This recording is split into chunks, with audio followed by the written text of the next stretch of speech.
कांद्याच्या दराच्या विषयाला घेऊन आंदोलन जे ते अजूनही सुरू आहे। रोहित पवार आपल्या भूमिकेवरती ठाम आहेत,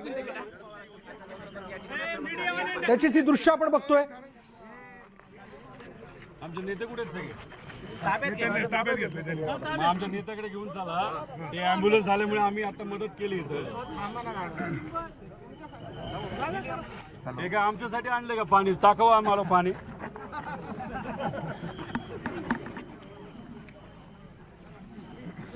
कांदा उत्पादकांचा प्रश्न पेटलेला आहे आणि कांद्याला कायमच पडझडीचा काळ बघावा लागतो आणि अर्थात शेतकऱ्यांचं मोठं नुकसान होतं।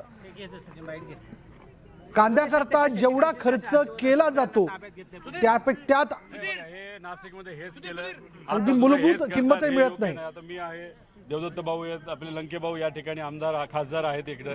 एक तर कसं आहे की आता आम्हाला असं कळलं की एक ॲम्ब्युलन्स मागे अडकली, फक्त कुठल्या व्यक्तीला अडचण येऊ नये म्हणून आम्ही आता बाजूला आलेलो आहे।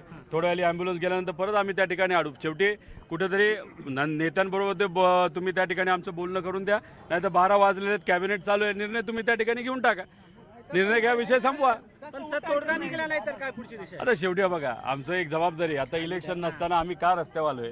तर आज या शेतकऱ्याला जर हमीभाव नाही मिळाला, कसे वर्ष काढणार इथे? यांची मुलं कॉलेजमध्ये, मुली शाळेमध्ये आहेत, फी तिथं देता येत नाही, अशी आज यांची परिस्थिती आहे। येणाऱ्या काळामध्ये पाऊस नाही असं सरकारच बोलतंय, मग येणाऱ्या काळामध्ये शेतात काहीच पिकणार नसेल तर जे पिकले त्याला भाव नाही मिळाला तर शेतकऱ्याला काय जीव द्यायचा का? त्यामुळे कुठेतरी ऐकलं गेलं पाहिजे असं आमचं सगळ्यांचं मत आहे।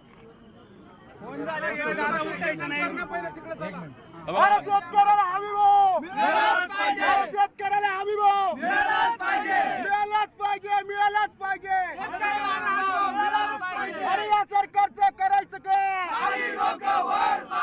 सरकारचं करायचं काय? मागे बढो, शेतकरी एकजुटीचा, शेतकरी एकजुटीचा, शेतकरी एकजुटीचा।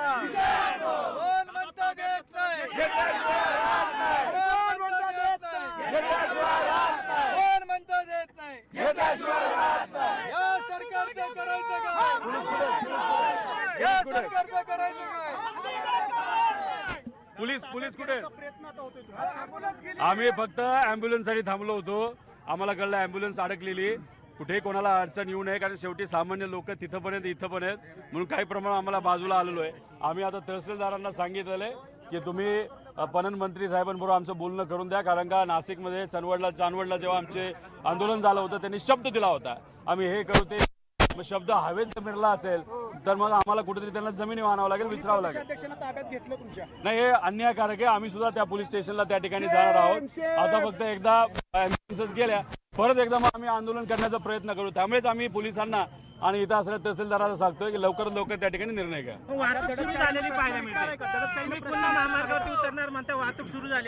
आता ॲम्ब्युलन्स मागे अडकली आहे, ॲम्ब्युलन्ससाठी आम्ही बाजूला आलेलो आहे, शेवटी ती पण गरीब माणसं आहे।